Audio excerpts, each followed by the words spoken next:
Hello, my name is Lee Taylor, and I really like to knit, so much so that some of my friends call me the Knitwit. I hope you enjoyed today's video and possibly even learned something. So let's get started.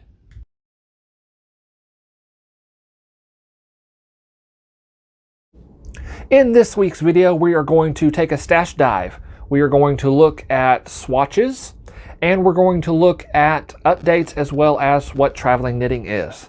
So sit back and enjoy this week's video.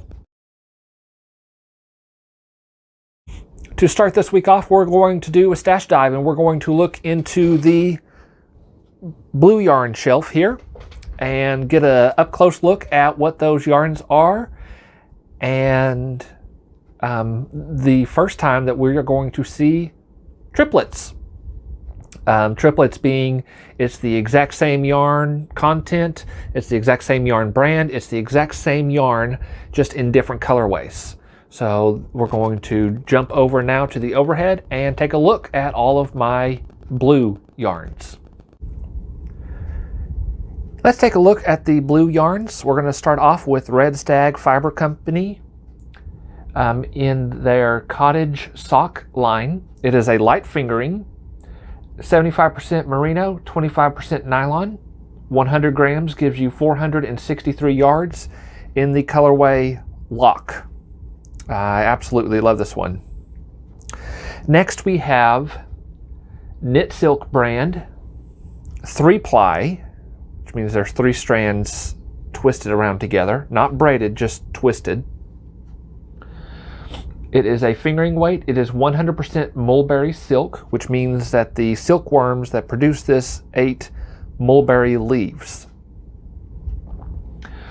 100 grams gives you 520 yards. The colorway is Twilight Blue. And all of that sheen is because it is 100% silk. Silk has amazing sheen, shininess. The reason why this one is in a hank rather than a cake like all of the other ones is because I've tried knitting with this twice and I did not care for it. So I put it in a hank, that way it reminds me I will not knit with it, but it is beautiful to look at. I may knit with it in the future, but I don't see that happening. I just like the look of this pretty hank, and it's showing up a little bit darker on screen than in person, and that could just be because of the flash on the camera, so that way you can see better and all of the shine. But absolutely gorgeous, very, very soft yarn, 100% silk. Next we have Lion Brand's Ferris Wheel. This is a worsted weight yarn, 100% acrylic.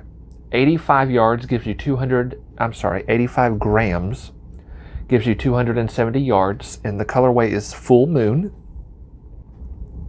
You may recognize this from my full moon scarf, and I did a full moon hat. A very soft acrylic yarn. Next we have another Lion brand. This is their Pound of Love. Obviously this isn't the entire cake. This is a worsted weight acrylic, and it comes in 454 grams or 1 pound, and that gives you 1,020 yards. The colorway is denim. I have 2 of these skeins, come in skeins. I have 2 of them, which gives me 3,060 yards. That's not right. 3,000. Well, that's not right at all. 2,040 yards is how it would do the math directly. However, I show that I have, I bought 3. I am very sorry. I bought 3 of these because I was going to knit a blanket, and so I wanted to make sure I had plenty. So I have 3 of these split up obviously into multiple cakes, which is 3,060 yards, which I don't think you quite grasp how much that is. 360 yards is 1.7 miles of yarn in just this one color. That's why I'm using this held double to knit the Limit cardigan. 1, it uses up a lot of yarn, and 2, that makes it extra warm. So this is their Lions brand Pound of Love, and there you can see there's a bit of a grayish mixed in there, so kind of a gray undertone. Next we have Premier Yarns Just Yarn in there. This is an Aran weight, 100% acrylic. These come in a 60 gram skein, so this is the entire bit. That gives you 131 yards. And I'm going to do things slightly different because I have 3 different colors that's this exact same yarn. So instead of doing it separated out into each one, I'm just going to show you all the colors together. So this is turquoise. This is their bright blue, which isn't showing up very bright. And this is their classic blue. So all are the exact same yarn. This one's just wound a little bit tighter. I have 2 cakes of this, but those are all the exact same brand, everything, just different colors. Let me set these off to the side, and we're going to take a look at an unknown. I got this secondhand at Helping Hands, which I wholeheartedly recommend going there if you're just starting your stash. It's a lot cheaper. You'll have no idea what the content is or anything like that unless they happen to leave the label with it.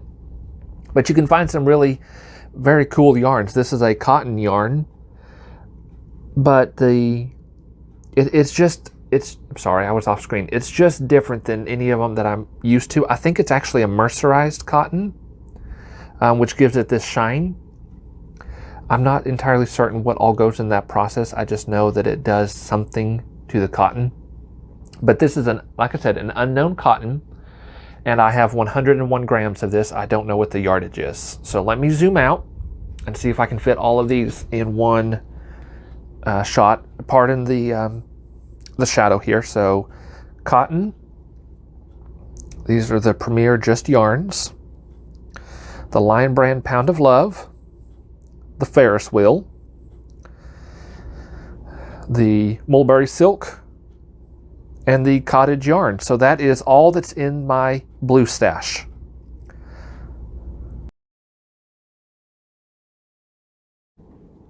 Next, in lieu of actually knitting a swatch on camera, we're going to look at how I store my swatches and discuss yet again a reason for knitting swatches. So I store mine in a white paper bag. This one happens to be a bag from Mockingbird Moon Yarn, which is my local yarn store. I also store some swatches in just a plain old gallon Ziploc bag. This is part of my going through my 750 swatches dictionary, stitch dictionary, and so those will go into here. And as well as some of the swatches that have these labels and what all I put on these labels. So just my way of organizing swatches, as well as why swatching is important. I do touch on gauge, which again will be discussed in a future video, possibly next week's. And so let's switch to the overhead now and look at swatches. Let's take a look at my swatch collection. I keep it in one of these white paper bags. Just get them at the dollar store. And it is completely full. So let's take a look at just some of these. So let's start off with this one right here because it's up on top. I'll get into that piece later. So this was a swatch for when I was checking out for my limit cardigan. Down here you can see some ribbing. This is a 2x2 ribbing, and then I did the right twist or twisted cable stitch. Up here I did just regular garter because that's what the sweater is knit in garter, and you can kind of see some indications of some holes, and that is I was swatching for the buttonholes. So these are double yarn over buttonholes, and these are single yarn buttonholes. And what I do with that, the reason why I did that is I took the buttons that I plan on using with this. These are just simple military style buttons. And I can come up here before I knit everything and see if my button will fit through that buttonhole. And it does, but it's a little tight, and I'm not sure I liked that. So I tried the double yarn over buttonholes so I can see if that comes through any easier without it being too simple. And it comes through a bit more like you would expect a button. So I'm going to go with the double yarn overs. So that's another reason why you might want to swatch. And I, keep my little buttons for the project in a old medicine bottle because it's small and easy to keep up with. So that's another reason why you would swatch, is just, apologize for the bump, is to practice buttonholes, practice your potential stitches. So I can look at this and see if I want just regular ribbing or if I want to do a little bit of a twist and, incorporate something more into it. You can measure and see how many stitches across you have over 4 inches and how many you have up over 4 inches, and that is what gauge is. More on gauge in a future video. So that is one of my swatches. This is another one, and with my swatches, I use this label here.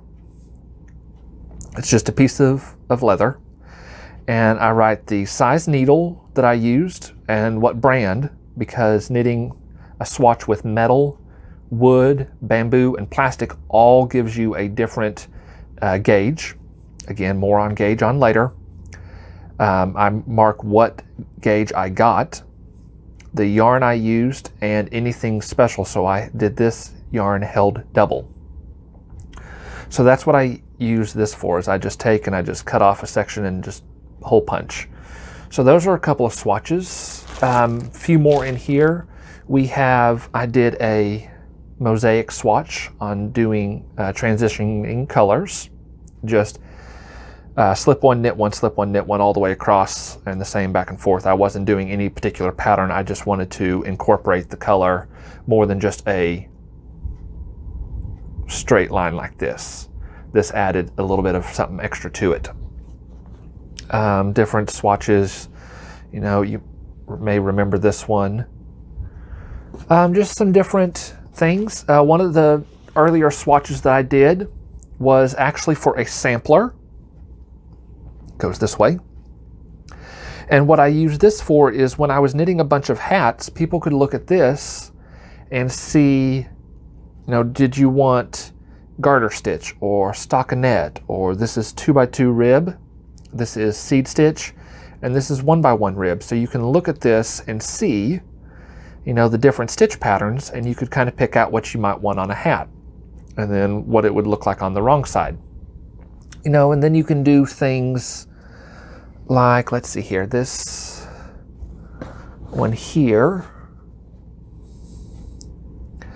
I found a unique style of increases, and I made a mark on there. This is one of 3. Let me see if I can find those other 3 real quick. Like I said, I've got a bag full, so finding them, takes a little bit of time. There's the second one. Sorry, I didn't have all this together. This is what real life knitting is like. It's, a little chaotic sometimes. So get these out of the way here and zoom out a bit. So we have one style of increase in the center, a second style of increase in the center, and this is a third option.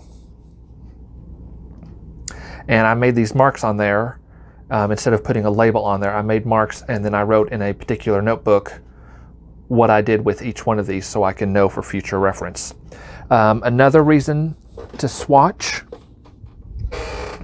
is like this here. I love doing these twisted stitches here and, play around with how often you twist them. And then the center section, I was trying to figure out how to do a twist to the left side. So that's a reason to swatch. Just play around. There is a pattern for how to do this. I could not find it for the longest time, so I just, I've done many swatches where I try to figure out how to switch it. And swatching is just a way of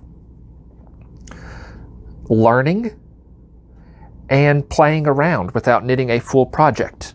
Here I did a swatch. Let me put this the right way up. So this is a mosaic of knit one, slip one with the yarn in front. Up here we have the regular, it was knit two, slip one. This is knit two, slip one with the yarn held in back, so you can see these elongated stitches here. This was knit one, slip one with the yarn in back, and on the other way through, I knit everything rather than slipping, which makes a denser fabric. And then up here is just regular stockinette. And so what this does is, this is a variegated yarn. This is called Woodsy. It's the colorway.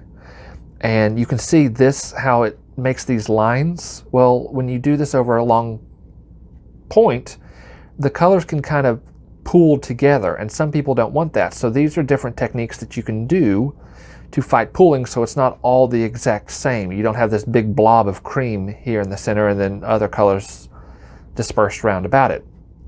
So this is what it would look like if you just worked it regular, and then some other options to break up the pooling. One other example of why to do a swatch would be discovering on how to do a pocket. This is,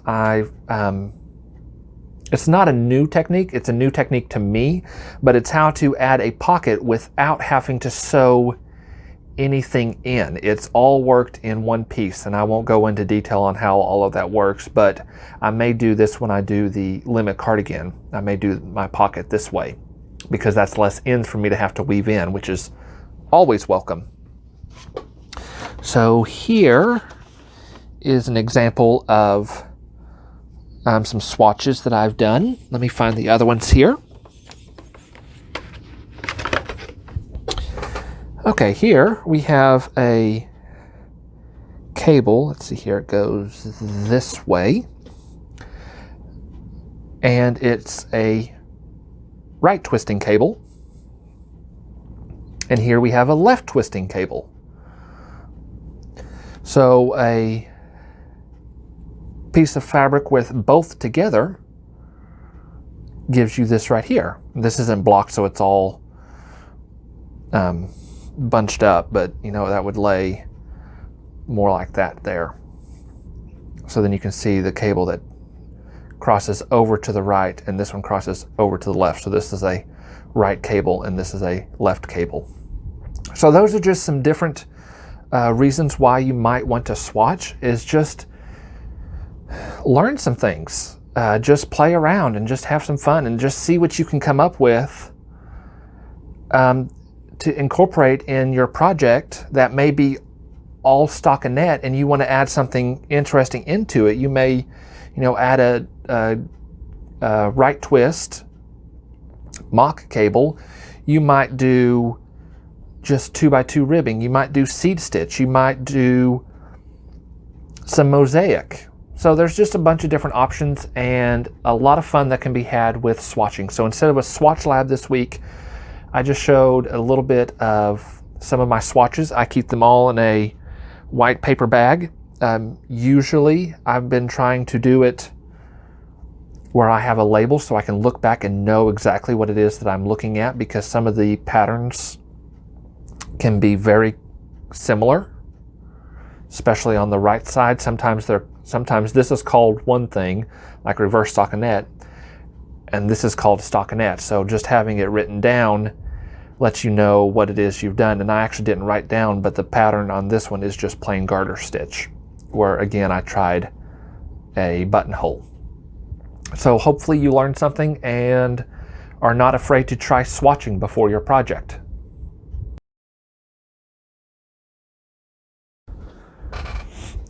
To wrap up this week's video, we are going to do 2 parts in one video. We're going to look at my project update. I've only worked on one project other than the temperature afghan, and that one project happens to be part of my travel knitting, which is the topic of today's bonus video, or bonus bits.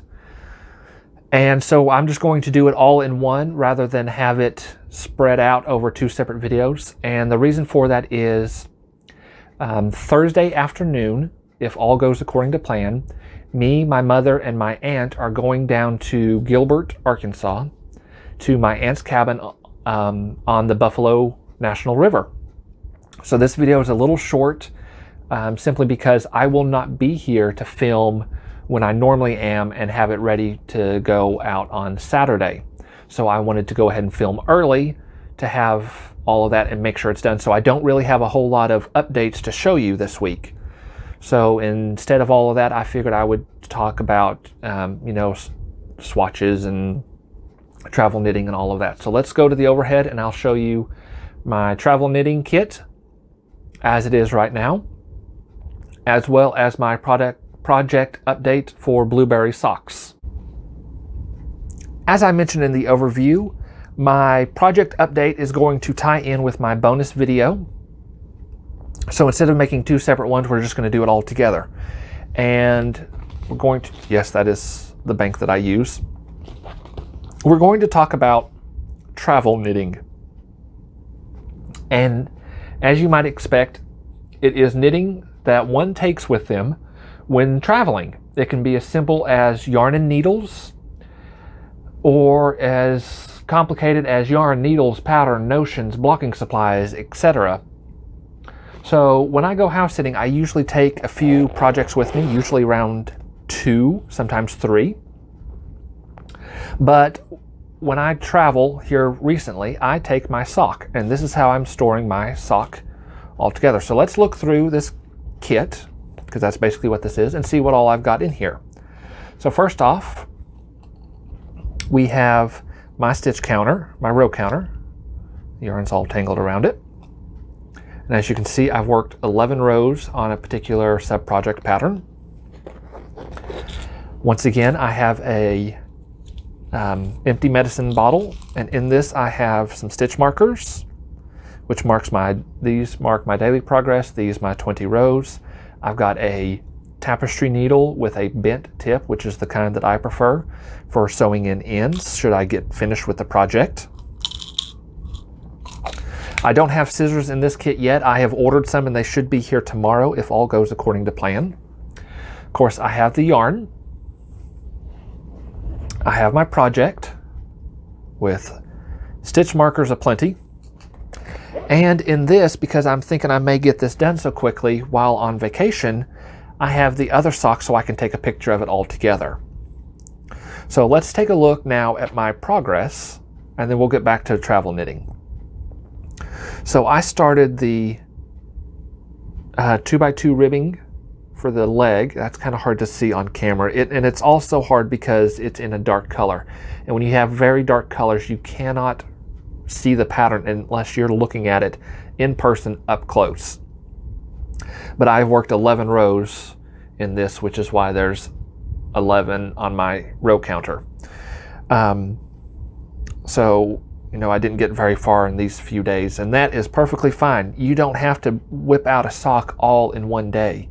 And in fact, I'm not entirely certain that even the world's fastest knitter, who knits over 1,100 stitches an hour, would be able to knit an entire sock in a day. I don't think it's feasibly possible. But to show over here, I'm working on this section right here, and then for the cuff, I don't know if that's very visible, but I'm doing some right twists for the cuff, 4 right twists. So like I said, with travel knitting, it fits perfectly in this bank bag. It is a bit snug, but it works. It's snug because I've got the other sock in with it. But this fits in my go bag that I take with me because I have a lot of things that I carry, and pockets aren't enough, and I don't like the cargo pants. They're just too bulky and too heavy. So I just use a go bag, and this just slides perfectly in my go bag. And then, anytime that I'm in the car and someone else is driving, I can pull this out and work on a sock.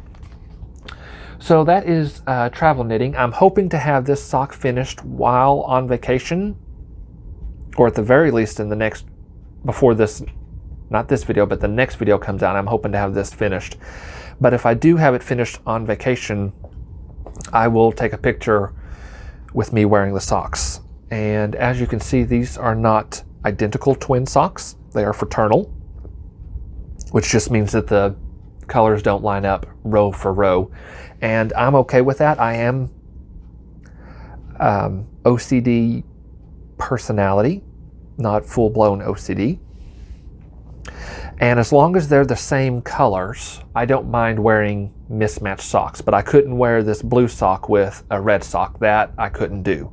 But colors not lining up perfectly is perfectly fine with me. So that is a look into travel knitting as well as my knitting update. Again, stitch markers aplenty here. I've gotten a little bit done, and the 2x2 ribbing goes by pretty quickly. You knit 2, purl 2, knit 2, purl 2, knit 2, purl 2, all the way around, and there are 64 stitches, which means there are 32 knit ribs and 32 purl valleys. So that is a look on what travel knitting is up close in my personal traveling kit. I will show you my scissors in next week's video.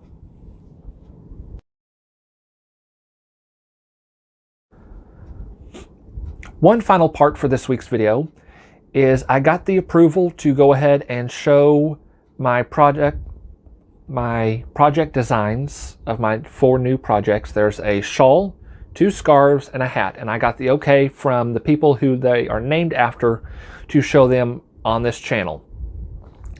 And so starting maybe July, I will start showing you the updates on that, and as I knit through them, what they look like, the yarn that I'm using, all of that. The project that I was going to work on throughout the month of October has been moved forwards, simply because I am impatient and I cannot wait to get started. So I'm going to go ahead and get started. Now, before I can get started on that, I will have to order the yarn and have that coming in, but that will wait until next week, probably. After my vacation, just to make sure that all of my funding is as it should be. And so I just wanted to touch base and say that this channel will be seeing some progress videos on projects that I am personally designing. We will still see the updates on the Limit cardigan, the Yerba sweater, the scarf, the shawl, all of the ones that we've come to love, but I will also be adding in those extra projects. Some of the projects that I have going are in hibernation. We will still see the gnomes, although those may slow down and become a little bit more sporadic. I am still working on them. In fact, I have the hat for March's gnome, and I still have the butt and the beard and all of that to do yet. I have not finished the gnome for the Father's Day project, but that will be finished up here soon. I'm not concerned with that because we're celebrating Father's Day the week after Father's Day, so I still have a bit of time to work on that, so I'm not too concerned with that, and I'm towards the end, so it'll go through very quickly. But that's just a look at what's coming forward in the video, and hope you have a wonderful week, and I will see you next week on Knit Bits number 9.